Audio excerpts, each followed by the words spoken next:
Welcome to What Matters Most, a new podcast that aims to remind, encourage, and equip you to excel at the things that truly matter most in life. I'm Ryan Franz, and each episode we will dive into God's Word to gain insight and clarity onto who He is and who He has created us to be so we can prioritize the things that matter most. In a world that is full of noise and busyness, it's important for us to take time each day to remind ourselves of the things that truly matter. So let's get started because the things that matter most deserve our very best. Stay tuned. Hey, what's going on, everybody? I'm excited to be back with you guys on the next episode of What Matters Most. I just recently had a birthday, and I know it doesn't look like I'm getting older. Many of you guys have just been filling up my inbox saying, man, you look so young. But I did celebrate another birthday. And I'm getting old, 39 years old. And this is another reminder that time moves pretty fast.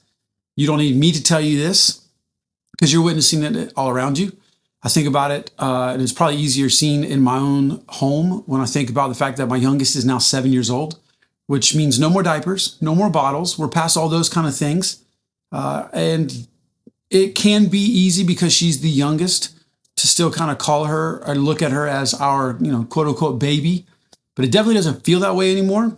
And then when you consider that now our oldest is 13, our son is 11, it is pretty wild to think about because it does feel like just yesterday that we were rocking them to sleep, changing diapers, trying to pick out the perfect bow to match the dress. I didn't really worry about that. My wife did all that. But now we're staring down different kind of issues, as you go through junior high, getting ready for high school.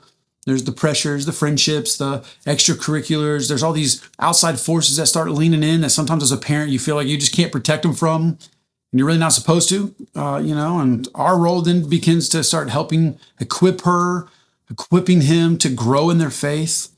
And it can be a lot. And sometimes part of me misses changing diapers and washing bottles. But sometimes almost missing it. I honestly never do miss those particular things. But the point being is, as parents, we have a lot facing us at times. And just as individuals, regardless, you don't have to be a parent to have these outside forces leaning in on you and to be overwhelmed with the thought of, what lies ahead. But I do want to encourage you, and maybe it is for a parent today, to remind yourself that your placement in this particular time and your child's placement in this particular place and time has not escaped the sovereignty of God. And that as parents, we're not just raising kids to get through childhood as comfortable and as safe as possible. We are raising them to step into a world that is complicated, it is dark, it is full of challenges, and to do all these for the glory of God. I can remember my papa watching the news one night when we were living with him and him saying, I feel bad for you in the world that you kids have to grow up in. And as a kid, I didn't get it. The future felt like it was full of promise. But now as a parent, I understand what he was saying because I can look at my kids and I can look at their friends and I can look at the world around them and think, man, I feel bad for you guys.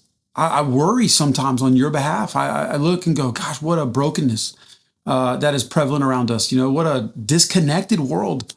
I mean, I'm going to sound old, but I just get nervous sometimes when I'm like, watching my kids watch people on YouTube play with toys when they could go play with the toys or go watch them go do things outside that they could go do. And I just get nervous. And I wonder, sometimes, will their friendships be reduced to, just digital likes and comments? Or will they be equipped to navigate a world that is drowning in confusion? Evil is out there and we see it unfolding before us in so many different ways. And the enemy is still prowling and he is looking for things. He is looking for someone to devour. And so as a parent, I can become concerned. As a friend, I can become concerned. As a pastor, I become burdened. And I think, my goodness, it is so easy to say, I feel bad for you in the world you're growing up in. But I then have to kind of do the old Jesus juke on myself and just think, what if I flip that perspective? What if we believed that God placed our kids, that he placed us in this moment for a purpose? What if we raised our kids not to chase the temporary and fleeting pleasures of the world, but to live with purpose for such a time as this? Not to be fearful, but to be faithful. Not to live out of worry, but to live with a purpose that God has given them. So quickly, this brings me to a story from Scripture that I was reading through, a few weeks back, and it's one that many of you are familiar with. But it's the story of Esther. She's a young Jewish woman. She's in Persia, and she's kind of in a tough spot because her people, the Jewish people, face annihilation because of a wicked man named Haman, who has, at this point, he's manipulated the king and basically got him to sign up a decree that's going to allow him to wipe all the Jewish people off the face of the earth. That's his plan. And so now Mordecai is going up to Esther and he's going, hey, listen, you're the queen. Can you please plead on behalf of our people? And it sounds simple, enough because you think, well, she's the wife, she's the queen. Surely they just, lay in bed and they just have pillow talk. And she might in there like, hey, how was your day? Have you ever thought about not just killing all the Jewish people? But there was a catch, all right, because in Persia, you couldn't just walk into the king's presence. You couldn't do it uninvited. And if you did, you risked death. Unless the king extended a scepter and it showed grace to you. And so as a result of this, Esther was kind of between a rock and a hard place. Because if she speaks up and she goes in and advocates for the life of her people, it might cost her her life. And if she stays silent and stays comfortable and protects herself, it might cost the lives of all of those around her. So real quick, wanted to read from you to you from Esther 4:12 through 17, where Mordecai challenges Esther. When Esther's words were reported to Mordecai, he sent back this answer. Do not think that because you are in the king's house, you alone of all the Jews will escape. For if you remain silent at this time, relief and deliverance for the Jews will arise from another place. But you and your father's family will perish. And who knows, but that you have come to your royal position for such a time as this. Then Esther sent this reply to Mordecai, go gather together all the Jews who are in Susa and fast for me. Do not eat or drink for 3 days, night or day. I and my attendants will fast as you do. When this is done, I will go to the king, and even though it is against the law, and if I perish, I perish. So Mordecai went away and carried out all of Esther's instructions. And that phrase, for such a time as this, is quite the charge. Mordecai's words shift Esther's perspective, her focus from the obstacle, the possibility of her death, to the purpose and the opportunity that was before her, that God had placed her there for a reason. She wasn't the queen by just accident. She was there by God's design for a purpose. And so with the prayers and the fasting of her people, Esther was able to step out in faith and ultimately see that Haman's evil plan to eradicate the region of the Jews was thwarted. And that phrase, for such a time as this, was a powerful reason why. And honestly, that phrase sticks with me because I do think about parenting and I do think about the other roles that I play, and I watch all of my friends and the people around me playing. What if we lived our lives with that kind of purpose? We raised our kids to live with that kind of purpose, believing that God actually brought us into this world at this moment where there's brokenness and there's heaviness and there's just confusion all around us. What if he brought us into all of this for a reason? Not to just hide away from it, not to be fearful of it, but rather to be faithful in the midst of it, to advocate for the glory of God, to draw people towards something that actually matters most beyond the temporary. And that is an opportunity to draw people to the gospel, to be reconciled with the God who made them in their image. And that way they would live for the glory of God. One of my favorite personal stories of someone who kind of redeemed their time, recognized that, something's changed and I've been placed in this moment for this particular reason, is a story of William Wilberforce. Now, this might be a guy that you're familiar with, but he lived in the 18th century and he's a politician and he was incredibly popular and influential. And during his political tenure, he becomes a believer. And and in that time of transformation, where the gospel begins to have a deep effect in his life, it transforms the way that he carries out his politics. And he also then cultivates this deep understanding or this deep burden of the North American slave trade and the evil that is connected to it. And so he becomes an advocate for the complete removal of this slave trade. It wasn't profitable for him. It cost him so many social things, social relationships that he had, so many political points that he had earned, and the opportunity to potentially climb into even higher positions.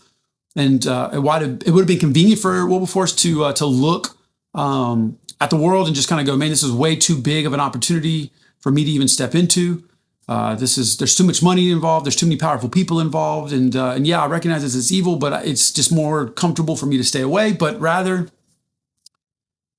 he believed that God had placed him in that particular time and in that particular position to be someone of influence and to change. And so driven by that faith and driven by that purpose, he spent the remaining decades of his life fighting to abolish the slave trade. And that's exactly what happened. Because of his advocacy, because of his commitment to something like this, that's exactly what unfolded. The British Parliament finally voted to end the slave trade. And Wilberforce's life, all of a sudden showed this great resolve and this great purpose in the face of such wickedness and evil. He showed such great resolve and saw a great transformation take place and the evil rectified. That's the kind of life and legacy that I want for myself. It's the one that I want for my kids, to not shrink from the brokenness and the evilness of the world, but rather to stand up and to call it towards that which is good, that which is God glorifying. It's not easy. I don't want to even pretend like it is, but I know that we face a temptation to be fearful people, to be overcome by all the evil and brokenness around us, to throw our hands up, or to maybe throw walls up and to isolate ourselves in the midst of world's challenges. But I want to encourage you to not give into the fear, to not live into that stuff, to give in and surrender to that, but rather to raise them knowing that God has called them and God has called you for such a time as this. So very quickly, how do we do that? It's great to acknowledge that we want to do it, but how do we do it? I think the first thing for us is to trust God's sovereignty. The same God who placed Esther in the palace and placed Wilberforce in the parliament has placed you and your children and your family and this generation for a purpose. He is not surprised by the brokenness of social media. He is not surprised by the brokenness of our politics and the cultural confusion and the pressures that we all face. He's ahead of it. And in fact, in all of that wisdom and all of that sovereignty, he saw it fit to place you there, to place your kids there in the midst of all that. So trust and rest in his sovereignty, and then be intentional. Teach your kids to stand firm in truth, to see every person as a valuable image bearer of God, to live for his glory and not for their own glory. Now, that might mean having to acknowledge about what they are seeing online or what they're hearing about in the news, and helping them understand what's a real friendship versus what's a superficial relationship.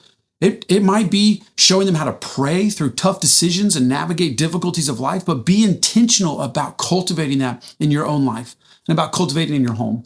And then finally, lean on your community. The church is a gift. See, Esther called her people to fast and to pray.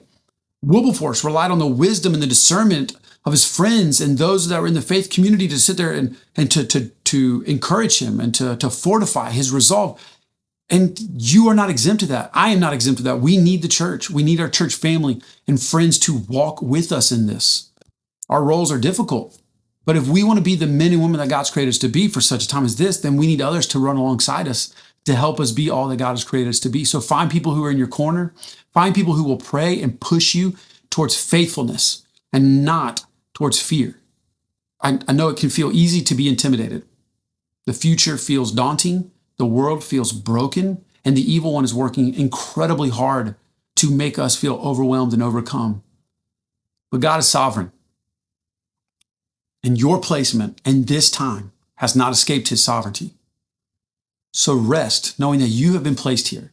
Your kids have been placed here for such a time as this. So let's live accordingly and draw a broken world into a holy God who can bring them and piece them together and reconcile them back to their created purpose and for our God to be glorified. That's my prayer for my home. That's my prayer for you as well. Hey, thanks so much for joining us on What Matters Most. We hope that today's conversation reminded you of some things or encouraged you in some ways to focus on what truly does matter most. We hope you will join us for the next time in the next episode. And until then, continue to prioritize the things that matter most and living the life you were created to live for the glory of God. We'll check in with you guys next time.